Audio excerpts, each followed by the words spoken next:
ज्या देवाला पाहण्यासाठी संपूर्ण जग आतुर असतं, त्या जगाच्या पाठीवरच्या सर्वात सुंदर देवाला सावळा का म्हटलं गेलं? साक्षात परब्रह्म असणारा विठ्ठल गोरापान किंवा सुवर्णकांतीचा नसून एका काळ्या सावळ्या पाषाणात का प्रकट झाला?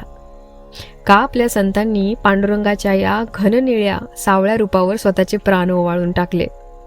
काय आहे या सावळ्या रंगामागे दडलेलं ब्रह्मांडीय रहस्य आणि आध्यात्मिक गूढ? चला आजच्या विठ्ठल वाईबच्या या 23व्या एपिसोडमध्ये शोधूया आपल्या लाडक्या सावळ्या पांडुरंगाच्या रूपामागची अमर कहाणी. नमस्कार विठ्ठल भक्तांनो, विठ्ठल वाईब्समधील या विशेष आध्यात्मिक प्रवासात तुम्हा सर्वांचे मनपूर्वक स्वागत. पंढरपूरच्या विठोबाचे रूप आठवले की डोळ्यांसमोर येतो तो त्याचा सावळा रंग. संत तुकाराम महाराज म्हणतात, रूप पाहता लोचनी सुख झाले साजेनी, तो हा विठ्ठल बरवा, तो हा माधव बरवा. संतांनी विठ्ठलाच्या रूपाचे वर्णन करताना नेहमी त्याच्या सावळ्या रंगाचाच गौरव केला आहे. संत ज्ञानेश्वर महाराजांनी देवाला सावळे परब्रह्म म्हटले आहे. पण मग प्रश्न पडतो की देवाचा रंग काळा किंवा सावळाच का? हिंदू धर्मात अनेक देवी देवतांची रूपे तेजस्वी, गोरी किंवा सोन्यासारखी पिवळी दर्शवली जातात. मग संपूर्ण वारकरी संप्रदायाचे दैवत असलेला हा पांडुरंग सावळाच का आहे?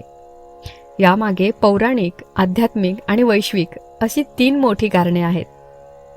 पहिलं पौराणिक कारण म्हणजे ते श्रीकृष्णाचे मूळ रूप आहे.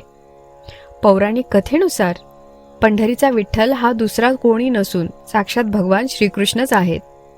भगवान विष्णूंनी द्वापार युगात श्रीकृष्णाचा अवतार घेतला. कृष्ण या शब्दाचा संस्कृतमध्ये थेट अर्थ होतो काळा किंवा सावळा. जेव्हा देव वैकुंठावरून भूलोकी भक्त पुंडलिकाच्या भेटीसाठी आले तेव्हा त्यांनी आपले द्वापार युगातील तेच सावळे रूप धारण केले. श्रीकृष्णाचा जन्म मथुरेच्या बंदीशाळेत मध्यरात्री झाला होता. ती रात्र अत्यंत काळीकुट्ट आणि कृष्ण पक्षातील होती. देवाने जगातील सर्व काळेपण आणि दुःख स्वतःमध्ये सामावून घेतले आणि जगाला ज्ञानाचा प्रकाश दिला. म्हणूनच जेव्हा देव पंढरपुरात विटेवर उभे राहिले तेव्हा त्यांनी आपले तेच मूळ कृष्ण रूप म्हणजे सावळे रूप कायम ठेवले. आध्यात्मिक रहस्य म्हटलं तर सावळा रंग हाच संपूर्ण सृष्टीचा मूळ रंग आहे. आध्यात्मिक दृष्ट्या विचार केला तर सावळ्या रंगाचे रहस्य अत्यंत गूढ आणि व्यापक आहे. विज्ञानाच्या आणि अध्यात्माच्या भाषेत काळा रंग किंवा सावळा रंग हा इतर सर्व रंगांना स्वतःमध्ये सामावून घेतो. तुम्ही प्रकाशातील सर्व रंग एकत्र केले तर शेवटी कोणताही रंग उरत नाही, फक्त अनंताचाच काळा रंग उरतो. आकाश निरभ्र असले की ते निळे काळे दिसते. अथांग समुद्र पाहिला की त्याचा रंग सावळा निळा दिसतो. या अथांग विश्वाचा रंगही काळाच आहे. सावळा रंग हा अनंततेचे प्रतीक आहे. इथे विश्व म्हटलं की पूर्ण आपलं ब्रह्मांड म्हणजेच इंग्लिशमध्ये स्पेस आहे आणि अनंतता म्हणजे इन्फिनिटी. भगवंत हे दर्शवतात की मी या सृष्टीचा अंत आणि सुरुवात दोन्ही आहे. जसे सर्व रंग शेवटी सावळ्या रंगात विलीन होतात तसेच जगातील प्रत्येक जीव शेवटी माझ्याच सावळ्या रूपात विलीन होतो. विठ्ठलाचा सावळा रंग हा मानवी अहंकार दूर करण्याचे प्रतीक आहे. बाह्य सौंदर्यापेक्षा अंतर्मनातील भक्तीचा भाव महत्त्वाचा आहे. हेच देव या सावळ्या रूपाने दाखवून देतात. वारकरी संप्रदायाचे सर्वसमावेशक प्रतीक हा सावळा रंग आहे. विठ्ठल हा कष्टकरी, शेतकरी आणि वारकरी त्याचबरोबर तळागाळातील सामान्य माणसाचा देव आहे. उन्हातान्हात राबणारा शेतकरी असो किंवा शेतात कष्ट करणारी माय माऊली असो, राबल्यामुळे त्याचा रंगही सावळा पडतो. विठ्ठलाने सावळे रूप धारण करून जगाला संदेश दिला की मी राजांचा किंवा श्रीमंतांचा देव नाही, मी उन्हात राबणाऱ्या माझ्या सावळ्या भक्तांचा देव आहे. देवाने भक्तांचेच रूप स्वतः धारण केले.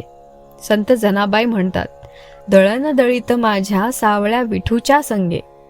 देव भक्तासारखा बनला, म्हणूनच भक्तांना तो आपला वाटला. या कथेमधून आपल्याला 3 मुख्य आणि अत्यंत मोलाचे जीवनमूल्य मिळतात. पहिले, बाह्य रूपापेक्षा अंतरात्मा महत्वाचा आहे. विठ्ठलाचे सावळा रंग आपल्याला शिकवतो की माणसाची ओळख त्याच्या गोऱ्या किंवा काळ्या कातडीवरून होत नाही, तर त्याच्या हृदयातील भाव आणि भक्तीवरून होते. दुसरा म्हणजे अनंतामध्ये लीन होणे. सावळा रंग हा अहंकार नष्ट करण्याचे प्रतीक आहे. सर्व रंग जसे सावळ्या रूपात समाविष्ट होतात, तसेच आपले सुख दुःख देवाला अर्पण करून शांत होणे हीच खरी भक्ती. तिसरा, समानता आणि आपुलकी. सावळ्या पांडुरंगाने दाखवून दिले की परमेश्वर सर्वांचा आहे. तो श्रीमंत गरीब किंवा रंगाचा भेद करत नाही. भक्तांनो, हा आहे आपल्या सावळ्या विठुरायांच्या रूपाचा अथांग आणि अलौकिक महिमा. तो सावळा आहे, म्हणूनच तो आपल्या हृदयाच्या सर्वात जवळ आहे. जर या सावळ्या पांडुरंगाच्या रहस्याने तुमच्याही मनात भक्तीची ज्योत पेटली असेल, तर आपल्या विठ्ठल वाइब्स या चॅनलला आत्ताच सबस्क्राईब करा. हा व्हिडिओ तुमच्या मित्रपरिवारांसोबत आणि सर्व विठ्ठल भक्तांसोबत शेअर करायला अजिबात विसरू नका. आणि कमेंट बॉक्समध्ये अत्यंत प्रेमाने टाईप करा, जय हरी विठ्ठल.